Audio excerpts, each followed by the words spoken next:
In the previous video, we have studied about various phyla of plant kingdom. Now in this video, we will see and study about various phyla of animal kingdom. Before beginning this topic, there are certain words which we need to understand because they are being constantly used throughout this topic.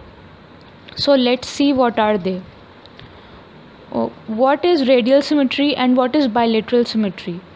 Radial symmetry generates identical body halves around the central axis, whereas bilateral symmetry generates only two sides as left and right. You can understand this concept more clearly through the given picture. Radial symmetry is shown through starfish, whereas bilateral symmetry is depicted through the housefly. Diploblastic, an animal possessing two major tissue layers, namely the outer layer ectoderm and the inner layer the endoderm. Triploblastic, an animal possessing three major tissue layers, namely the inner and outer layers, that is endoderm and ectoderm respectively, and a middle layer, that is the mesoderm. Coelom, the principal body cavity in most animals, which is located between the intestinal canal and the body wall. The first phylum of animal kingdom is Porifera. This phylum consists of sponges. They are mostly marine, very few are found in fresh water. All the animals are sessile, that means they are fixed at one place. Cells are loosely arranged and cellular level of organization is seen, that means there are no tissues and no higher level of organization seen in these organisms. Animals are diploblastic, that means they have only two layers, ectoderm and endoderm. Exoskeleton, that means the outer skeleton is in the form of spicules, that is made up of silica or calcium carbonate. Sponges have unique pores all over the body, and these pores are called ostia.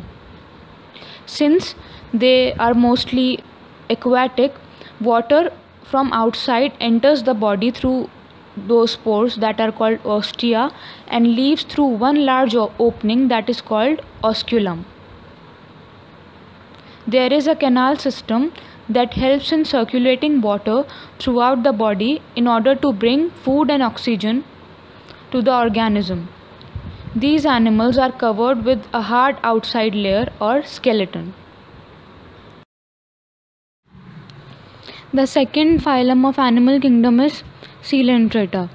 The animals of this phylum are aquatic, mostly marine. They are either solitary or colonial, that means they can be found in groups or they can be living individually also. Each individual is known as zooid. Animals are radially symmetrical, that means if a plane passes through them, it would divide them into two equal halves. Sessile forms are called polyps. Sessile means non-motile, and free living forms are called medusa. There is tissue level of organization. Animals are diploblastic with ectoderm and endoderm. Body cavity, that is coelom, acts as gastrovascular cavity and it is known as coelenteron. Special types of cells called nematocysts are present for capturing and paralyzing prey. These are present in tentacles of the organisms. Examples are hydra, jellyfish, corals, sea anemone. The third phylum of animal kingdom is Platyhelminths. This phylum consists of organisms that are triploblastic and they are flattened. Triploblastic as they have three germ layers, that is ectoderm, endoderm and mesoderm. The body is bilaterally symmetrical, meaning that the left and the right halves of the body have the same design. There is some degree of tissue formation. However, there is no true internal body cavity or coelom in which well-developed organs can be accommodated. The body is dorso-ventrally flattened. This term means that the body is flat from both surfaces, lower and upper. That is why these animals are also called flatworms. They are acoelomate. That means there is no body cavity. The digestive system is either incomplete or is absent. They are parasites. Few are free living. Parasites means they depend upon another organism for their food requirements. Examples are liver fluke, tapeworm. The fourth phylum of animal kingdom is Nematoda. The organisms of this phylum are bilaterally symmetrical and triploblastic. Their body is cylindrical rather than flattened. There are tissues but no real organs.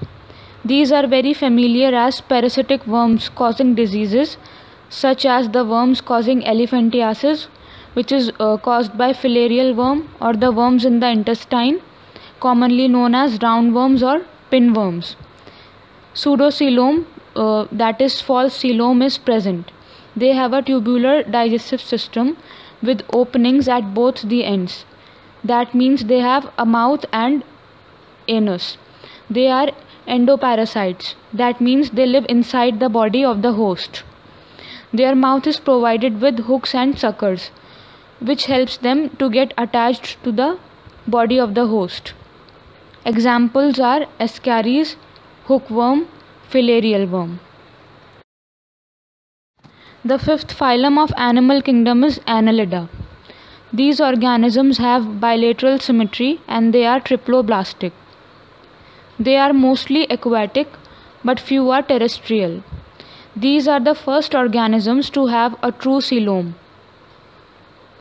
There is differentiation seen on their body and it occurs in a segmental fashion with the segments lined up one after the other from head to tail.